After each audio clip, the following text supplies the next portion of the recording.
Hello and welcome to the Happy Author podcast with me, Dorothy Coomson. I'm a multi-award winning best-selling author and I'm here to help demystify the publishing world for anyone who writes books, wants to write books, or just has a love and passion for books. On today's podcast, I speak to Aimee Felone, co-founder of Nights Of Media Group and Roundtable Books, an independent, inclusive publisher and bookshop who are helping to transform the publishing world. Aimee set up Nights Of with David Stevens in 2017, and their bookshop came a year later. She talks to me about why she set up Nights Of and Roundtable Books, why the publishing world still has far to go in terms of being inclusive, and how you go about being as amazing as she is. She didn't say that, I did. I hope you enjoy our chat. Thanks for having me, Dorothy. I feel very honoured and privileged to be here with you. Oh no, thank you for agreeing to come on. I love to speak to people, but I like to speak to people who are really interesting, and you are very interesting and very interesting person. Thank you. So, can you tell me what your job title is? What you call yourself? It really depends on who I talk to. I think I normally go by co-founder, so co-founder of the publishing house. But for some people, I find a lot of people who don't know what publishing is. I just be like, oh, I just own a business that makes books. So I think it just really depends. Why did you decide to work in publishing? Because I know this isn't the first thing you haven't just sort of like left college and decided to go straight into owning your own business. You've been around the block, should we say? Yeah. In around the publishing block. You are experienced in the publishing world. So why did you decide to get into publishing? Do you know what? I think my journey to publishing was a little untraditional, as it were. So I did a year abroad doing my degree when I was in Florida studying. And over there, obviously, like the career is the main thing. Like, what are you doing after you graduate? Was like a question I had from like day one of my third year. Whereas I felt like back at home, nobody was really concerned with what are you doing after uni. And I didn't know what I wanted to get into. I did an English lit degree, always loved books, always loved reading, but didn't have like I want to be a teacher, I want to be a journalist. Like, didn't have anything set. Just knew I wanted to explore a degree, which was a love of mine. And it was actually a lecturer out in UCF in Florida, where I was, who kind of exposed me to the world of publishing and was like, well, kind of talked about what I enjoy about the course and what kind of like my hopes would be for a career driven by passion, and was like, oh, well, maybe you could find a home in publishing. So I came back, did my final year, and kind of spent that final year just researching all the publishing houses, all the different kinds of jobs within publishing, and then thinking, okay, well, where could I fit? And that's kind of how I came to publishing. I will say that it was never presented to me at a careers day. There was never anybody that came in to my university and said, okay, this is what we do, this is who we are. I think I pretty much got up to the age of, would have been 21, 20 maybe, without even knowing how books get to bookshops or what that process is as well. That's the thing. I think a lot of people don't actually know what the process is. They just think they appear. I think an author sits down and writes it, and then it appears in a book. Next thing you know, it's there. Yeah, it's never. They don't actually think about the mechanics of what is actually involved. No. So, after you finished college, what did you do next? I did a year of interning at 4 different publishing houses and literary agencies, the majority of which was unpaid. And I had a Saturday job at the same time. And spent the first 6 months after I graduated working for free at a lot of places. I won't name and shame them, although it would probably be easy to find out who they are. Oh, it's very easy to find out who. It's very easy, yeah. But a lot of the time people didn't pay. I mean, it's changing now quite drastically. It is changing, and I think from now to nearly 6 years ago, it's very different. But when I was kind of, looking for internships, the good majority of them were just unpaid. If you got travel expenses, you were fortunate. But so I did that. I did 2 literary agencies, and 2 big one small independent publishing house and 1 big publishing house, and did a little bit of everything within those internships as well. I was kind of really keen to make sure I saw every department. So I even spent some time in accounts, which was interesting. I suppose that kind of helps you now because you understand how the accounting for book publishing accounts, because everything works in 6 monthly things behind and ahead, it's actually very strange, isn't it? Yeah, yeah, it's not the best way if you're looking for some profit, but um, make it work. so what was your first job? In publishing, I was an intern at One World Publications.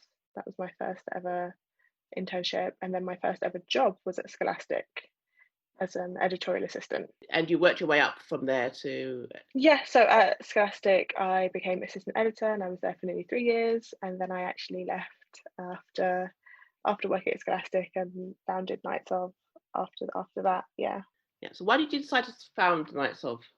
frustration, I think, on a deeper level, I think, without getting too, I don't know, metaphorical, I guess. I was really tired of the landscape of publishing at that time. I was tired of being the only one bringing up certain things in the room. I was tired of being seen as the one to go and check things with. And I think, I was one of maybe 3 or 4 Black people in the London office of a major commercial publishing house, and was the only person in editorial. I think I was the first Black person in the editorial department ever, and just grew really, really exhausted, I think, of the hoops you have to jump through to get ideas across. And then even when you are presenting ideas and being told, yep, you'll have the support, when it comes down to it, the support is missing and nobody knows what you're talking about.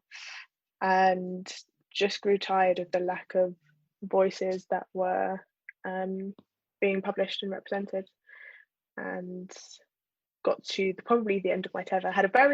So David worked at Scholastic as well, who's the co-founder of Knights of, and I remember a very distinct conversation when we was in the hallway, and he said to me, "Oh, how are you doing, Aimee?" And I was like, "Do you want the real answer or the answer that I give everybody?" And he kind of looked at me and was like, And that, I promise you, was the start of everything. It was just a very honest and frank conversation, and it was, can we do anything in-house here? Nothing happened, nothing, came to fruition, and then we kind of hatched a plan, as it were, and the rest is history, as they say. Yeah. So what was it like starting off, going off on your own it sounds really scary but exciting. Yeah, and I think I had got to a place of such frustration that not anything, but I was just glad to not be within the walls of the company that I was at. And so I get a lot of people telling me, "Oh, that must have been really scary," but I think I was just more excited by the prospect of building something from the ground up that could actually do the work that a lot of people were saying they were trying to do. But it's just, having that clean slate as well, where it's like, okay, I haven't got to deal with the history of like a backlist that is maybe racist or prejudiced or whatever. I can just have a really clear slate and clear start and build a company and build a workforce that I'd be proud of. Yeah. So why did you call it Knights of?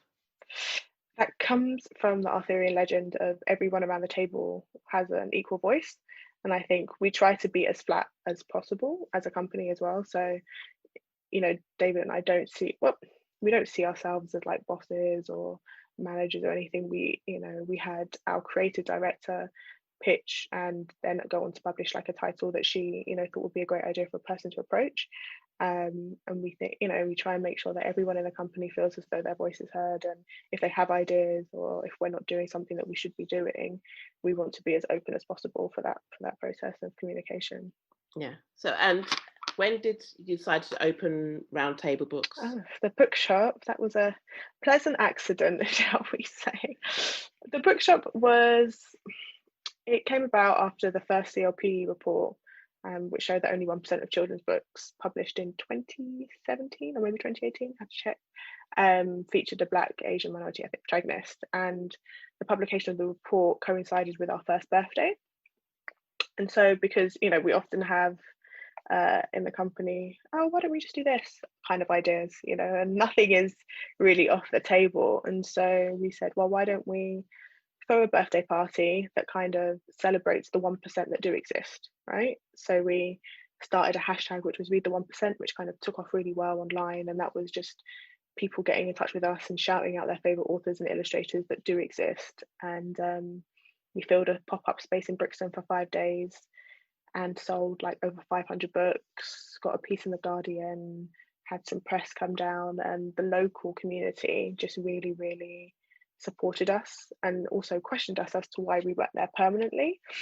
So we'd been working in Brixton probably for like a year before that anyway, but this was the first time we did a pop-up, and we then were like, okay, after the 5 days, took a well due rest, because nobody in our team was a bookseller. Like we don't know the process of bookselling, so it was a lot of making up as we go along. We had the help of Tales on the Lane as well, which is another independent bookshop, and we kind of went away, ran a few little, surveys and questions with people as to being like, oh, if we did, raise a crowdfunder to open a permanent shop, would you support? And got an overwhelming yes. And so at the end of, I want to say 2018, we did a 2-week long pop-up this time, and managed to raise nearly £50,000. Wow. And opened the permanent Brixton shop, Roundtable Books, in May of last year. So Gosh, wow. Yeah, it wasn't something that was ever intended. But when the community that you work in asks you, we don't have anything, we don't have anything like this. Brixton is an area that is going through fierce and, at times scary levels of gentrification, and we are proud to be the only children's bookshop in an area where has a young demographic. So for us, we're happy to serve them in that way, but it wasn't as planned out as it looks. No, that's good. You've made it look like it was meant to be, and it was meant to be, obviously, because it was. It does exist. So why did you decide to focus on children's books? I know you worked at Scholastic, but you could have gone to do adult publishing, I suppose. Yeah, I dipped my toe in a little bit of adult in the beginning of my career and found it really rather boring. How dare you? If I'm allowed to say that. I just obviously you don't mean my books, obviously. Not yours at all, Dorothy. I mean more of the institution of adult publishing. I didn't mean the authors or their stories. Huh? Yeah, that will get me off it, right? I'll let you off the hook. No, I've always been a person that loves kids and loves working with children as well. So I went through a phase when I was younger thinking I'd be a pediatric doctor. My paternal grandmother is a midwife as well. So I feel like I'm an only child. So I feel kids, I'm just always like big fan, and really enjoyed working when I did a few interns at kids publishers. Just really enjoyed recreating that feeling that I got as a kid when I would just get into a book and just escape. And I think that is the thing that I love the most about working kids books, is recreating that feeling of like being sucked into a book and being taken away. So what are the differences between your working life then and now? Because I used to work in a lot of magazines and publications, and I worked full time. And my life then, when I worked full time for other people, is very different now to working for myself. Yeah, I'm not all of it's great. I do have a lot more pressure and worries, but so what is how's it different? I think balance is something that I probably struggled to find within the first two years, and we're in our third year now as a publishing house, and I'm only probably now finding somewhat of a balance and being able to switch off. And we, in the beginning, it was just David and I, so it was 2 of us, and now there are 6 of us.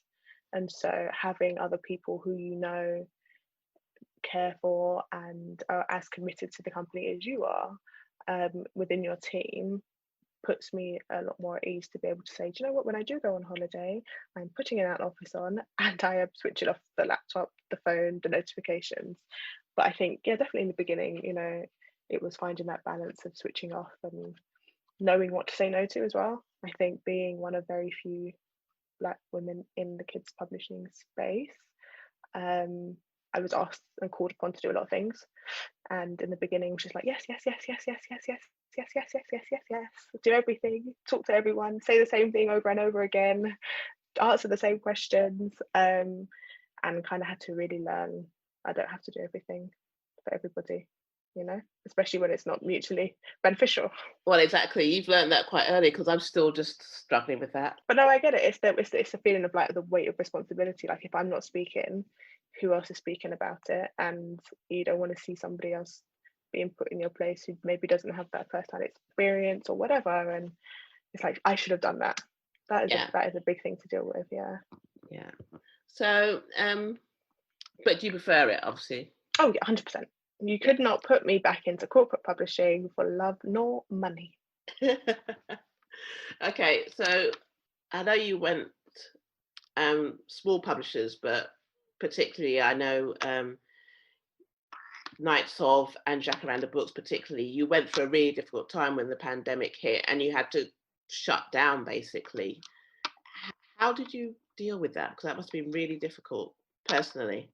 Like we mentioned, like right at the beginning of this conversation, in that publishing structure of how you get paid is often 6 months in advance, and you're not seeing immediate money on book sales. And whilst we had an incredible end of last year, an incredible beginning of this year, and we're really looking forward to what was going to be a great summer, the pandemic hit and everything just kind of turned upside down for us. We had to furlough the majority of our team, furlough ourselves, push books back, have projects which we are still trying to find ways of making them work because of the nature of having to be physically somewhere and working with people. And who knows when that can happen. So things got, pushed back, and we had 2 books actually come out, and I had no idea how well they would do. And I think for us, it was just as we were beginning to feel settled, it was like, this is something that you cannot prepare for. Like nobody could, secure or proof their business for a global pandemic, because we just didn't know how it would affect us. And so from the publishing side, we kind of had to just stop everything that would incur costs for us, and if it wasn't wages or rent, it was, okay, how can we reduce print runs, or how can we plead with our printers to give us a little more time on the invoices that are due, because when you haven't got and bookshops closed, majority of bookshops closed, and it's like, we don't really support or want to push the works of Amazon. Well, this is it. A lot of people were pushed to Amazon because bookshops didn't have a lot of bookshops didn't have the infrastructure, the mechanisms, to send stuff out. I mean, that was really sad to see. Our warehouse is closed as well, and so exactly, it's just at every stop you're kind of really restricted in getting the thing that you make, books, to readers. So it was very tricky, and that's how we kind of linked up with Valerie at Jacaranda and the team there, because we had a really honest conversation, and how are you guys doing? And it was the same thing. It was, we're not quite sure how we're going to get out of this, and decided to put the Inclusive Indies campaign and crowdfunder together to raise money not only for ourselves but other indies who we knew were also struggling. And that's been, it went really well in the end. It did go really well. I know it started off quite slowly, didn't it? It did. It started off really, really slowly and really, really quietly. And I think we were all a bit unsure as to whether or not it would take off. And, that I think the political climate of the world went through a shift. And a lot of people woke up to the realization that Black Lives Matter, and saw us.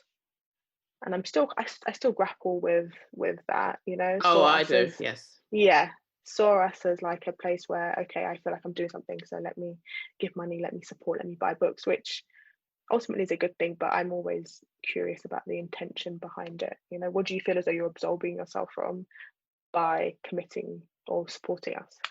Well, yes, and that's why, I mean, I ended up having to write that open letter, which I have tried to move on from it. I don't like to talk about it too much, because I don't want people to kind of use that as, oh, we heard what she said and we're fine now. It was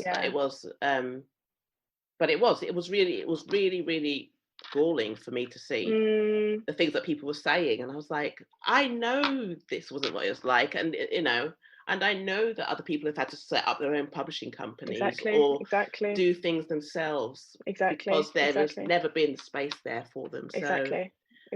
It was shocking, and it was shocking to see so many. It was really upsetting as well. I found it really, really difficult. to so many heads of houses and heads of agents and agencies just saying, you know, you've always mattered and we've always cared. And it's like, really? so what? Who are you talking to? Yourself? You're talking to yourself in the mirror, you know? Do you think other people could do what you did? Yes. Just definitely yes. That's yes. Yeah, I encourage other people to do so. Do you know, I think if you have an idea, if you're frustrated, if you're angry, if you think you can do something better than the place that you're doing it, definitely see if you can do it from within first. And that is often the advice I give to the younger generation. Like, if you can shake things up, if you can turn the tables where you're at, that impact will be incredibly huge, especially if you're a big house, right? Because you have the scope, you have the money to play with, you can woo authors, illustrators, make structural change.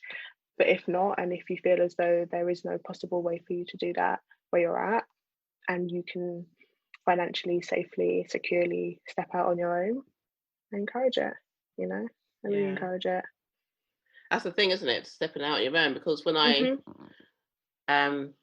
started writing books, I was working full time as well. I couldn't afford. I was on my own, and I was just financially responsible for every part of my life. So I couldn't rely on another person's wages to sit down and at home and write books. And that was good for me. I think I needed to remember, I think I say this all the time, I need to remember that people work really hard for their money. So when they apply my books, they are spending their hard-earned money. So I never forget that when I'm writing. Yeah, exactly. When I'm working, I never forget that people worked as hard as I make did. that choice, sometimes. Absolutely.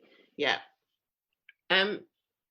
What do you think people could do to increase their chance of being published? Because I know your setup is slightly different to other publishers, because you have open submissions and you accept manuscripts from people who aren't agented. Yeah, that's true.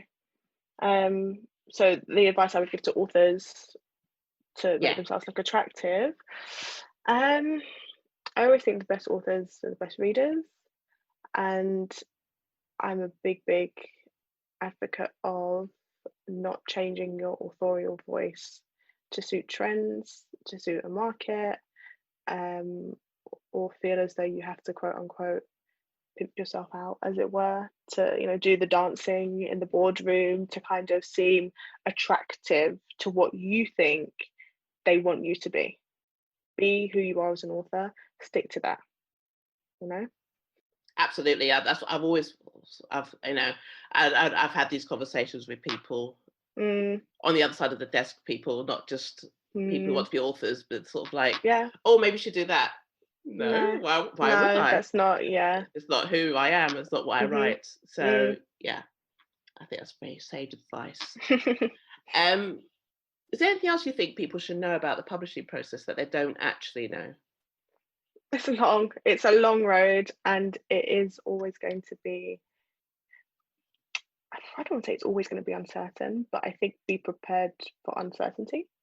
You know, we can all put books out, publish books, and think that they are the best thing, and give them all of the marketing spend, and give them all of the push, and get all of the reviews, and try and get them in the hands of readers that we think need to be reading them. But a lot of publishing is just how we position ourselves, you know. And I think the more books you have, and the bigger you grow your readership, and the bigger you find your people and your community, the more likely you are to maintain a successful career, like yourself. But it's very uncertain, you know. And I think I always advise people, authors, not to just be like, I've got a book coming out, I'm going to quit my job, because that would never work, you know. No, never work, ever. I always think that people have this wrong idea about what publishing and being an author is, and being a successful author is. They always think it's just, oh, I'm going to quit my job, and it really very rarely it's a lot of hard work. It's a lot of hard work. It's very taxing. And I think if you are a Black or brown author in the space, you have an additional weight to carry as well, unfortunately. You know. Well, hopefully we'll get to a place where it isn't an additional burden, but you know, That would be great. It'd be fantastic, wouldn't it? Isn't that the utopia we're all just waiting for, right? Just to be able to talk about the companies we own and the books that we write just for their stories and their business structure. Yeah, it's funny, isn't it? Crazy. I really would love to. Yes, I would love that place, and that's why one of the things I started was the interviews on my website. The bookmark interviews, because I just wanted to interview Black authors about their books and about silly things, rather than having to get them to solve the diversity problem. Exactly, or bare their soul, or talk about their hard experiences, or exactly. Yeah. If you want to, they can, but that's not what it's set up for. That should be the starting point. Exactly. And hopefully there will be change. And I think part of it is us changing as well, what we do. Are you hopeful for the? I know I'm not the one asking the questions here, but no, feel free to ask me. Yeah, are you hopeful for the? I'm always hopeful. I'm actually I'm a very cynical person, but I'm always very hopeful that things can change. And I've had conversations with people who are stopping the conversations, that are actually trying to find ways to do things, and not just down the old, we'll put a scheme together route, which schemes and stuff and mentorship are all great, but it always seems that Black people, brown people, working class people are the ones who seem to need an additional layer of help, whereas everybody else can just they could send in stuff that's 75% done, and it'll be considered. And that's one of my main problems with schemes.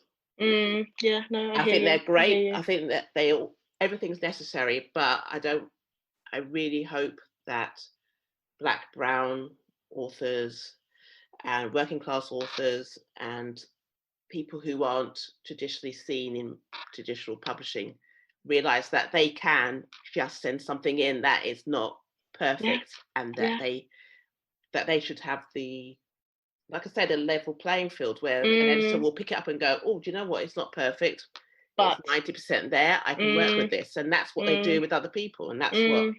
So like I say, I'm very cynical, but I do love writing, and I do love being an author. So that's why I've called my podcast The Happy Author, because I am happy in my job. So, and I hope that going forward, things do change. I am hopeful. Yeah.